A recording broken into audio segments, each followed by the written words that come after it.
Assalamualaikum warahmatullahi wabarakatuh. Perkenalkan, saya Helmi Putri Ramdhani, biasa dipanggil Hilma.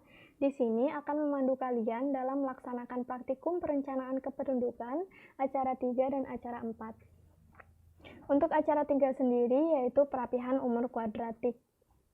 Nah, tujuan dilakukannya praktikum ini adalah untuk melakukan perapihan data penduduk menggunakan metode kuadratik atau age splitting dan membandingkan antara data penduduk awal dengan data penduduk setelah perapihan.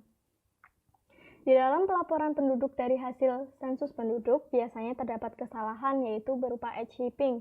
Nah, age shifting ini merupakan kecenderungan orang melaporkan umurnya pada bilangan-bilangan tertentu sebagai akibat dari lemahnya kemampuan menghitung umur dari tahun kelahiran sampai tahun sekarang. Biasanya, kesalahan pelaporan umur ini terjadi pada bilangan umur yang berakhiran angka 0 ataupun 5. Penelitian Mason dan Cope tahun 1987 menyimpulkan adanya 4 sumber kesalahan dalam pelaporan data umur, meliputi ketidaktahuan dari responden terkait umur yang sebenarnya, komunikasi yang tidak selaras antara pewawancara dengan responden, keengganan untuk menyampaikan umur yang sebenarnya karena alasan tertentu, dan kesalahan dalam proses pencatatan atau pengolahan atau human error. Nah, metode perapihan umur ini sendiri ada 2, yaitu metode graduatik dan metode quadratic reorientation. Metode graduatik ini digunakan untuk merapikan data distribusi umur dengan interval 5 tahun.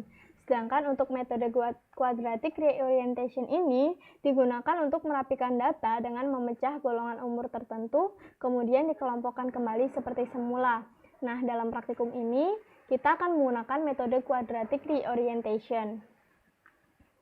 Nah, dalam metode kuadratik ini memiliki koefisien-koefisien ini. Koefisien ini digunakan untuk melakukan perhitungan jumlah penduduk pada kelompok umur dengan menghindari age shifting. Nah, konsep dari menghitung metode kuadratik ini adalah dengan mengkalikan konsep dengan jumlah penduduk pada kelompok umur yang telah dipecah sebelumnya sesuai dengan kelompok umur yang telah dipatenkan pada metode kuadratik. Untuk lebih jelasnya, rumus dan ketetapan dalam metode kuadratik ini terdapat pada modul. Nah, hasil dari praktikum acara 3 ini antara lain yang pertama, tabel perapihan umur metode kuadratik dan contoh perhitungan. Kemudian memasuki acara keempat, yaitu pengenalan program spektrum untuk proyeksi penduduk. Tujuan dilakukannya praktikum ini adalah untuk memahami konsep dasar program spektrum, yang kedua memahami kebutuhan data pada sistem program spektrum, yang ketiga memahami instalasi program spektrum, dan mempraktikkan cara membuka program spektrum. Nah, software spektrum ini sendiri merupakan polisi model yang berbasis pada sistem komputer atau Windows.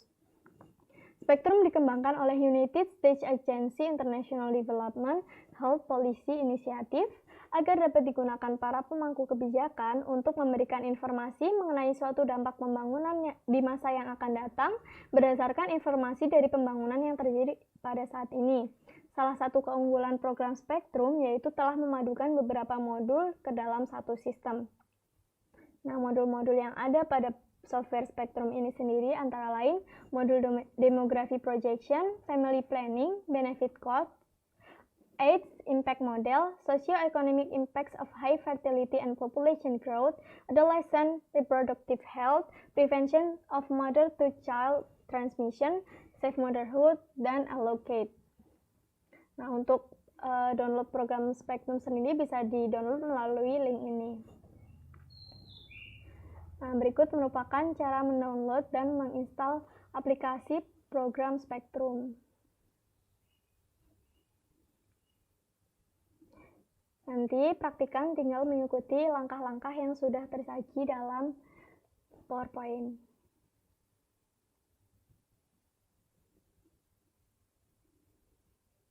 Nah, hasil dari praktikum ini hanya satu, yaitu diagram alir, cara instalasi program spektrum disertai gambar pendukung. Gambar pendukung ini bisa berupa screenshot dari hasil proses instalasi program spektrum.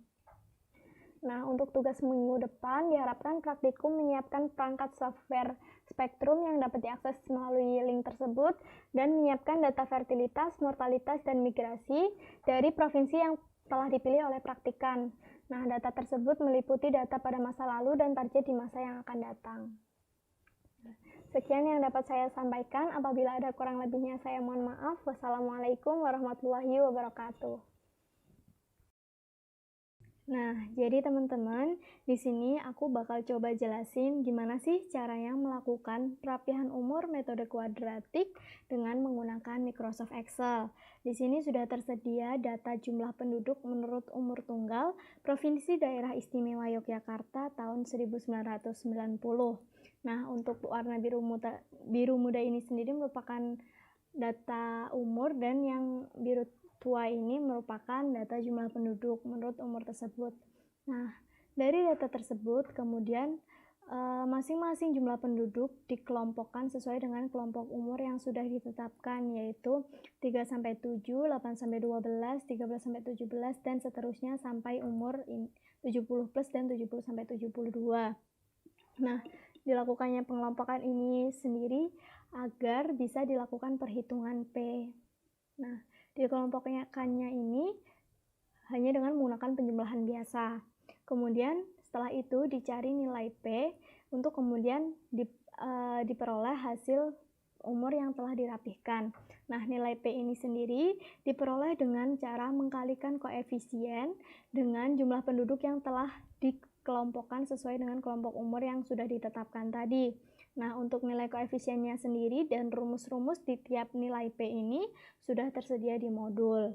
Nah, misalnya pada P umur 3-4 ini dilakukan dengan cara mengkalikan koefisien A1 dengan jumlah penduduk kelompok umur 3-7, kemudian dijumlahkan dengan koefisien A2 yang dikalikan dengan jumlah penduduk kelompok umur 8-12 dan dijumlahkan dengan koefisien A3 yang dikalikan dengan jumlah penduduk umur 13-17 tahun.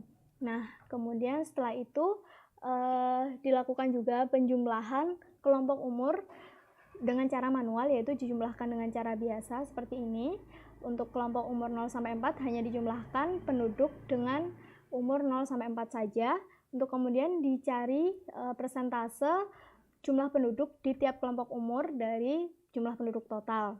Nah, kemudian untuk perapihan pertama ini dilakukan hanya dengan melakukan penjumlahan dari nilai P yang sudah dicari.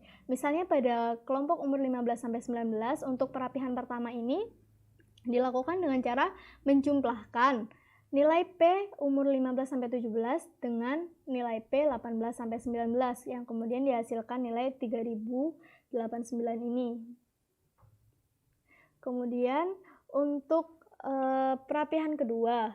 Nah, syarat dari perapihan kedua ini hanya boleh dilakukan apabila jumlah penduduk di perapihan pertama tidak sama dengan jumlah penduduk yang sebelum dirapihkan. Nah, dalam hal ini untuk Provinsi DIY, perapihan pertama sudah menunjukkan jumlah yang sama dengan jumlah sebelum dirapihkan, sehingga tidak perlu dilakukan perapihan kedua.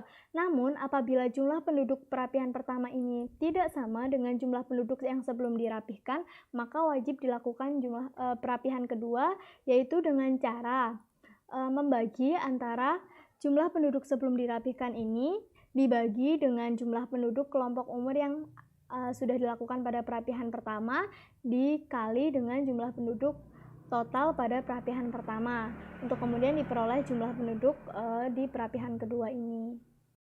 Sebenarnya konsep dari melakukan perapihan umur kuadratik ini sendiri adalah dengan mengelompokkan data umur tunggal menjadi data kelompok umur 5 tahunan.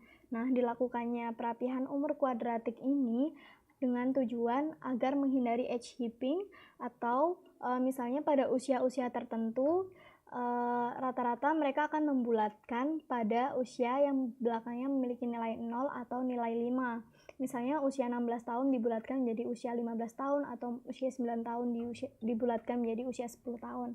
Nah, tujuan dari perapihan umur kuadratik ini sendiri adalah dengan menentukan data kelompok umur, tetapi dengan menghindari adanya age heaping.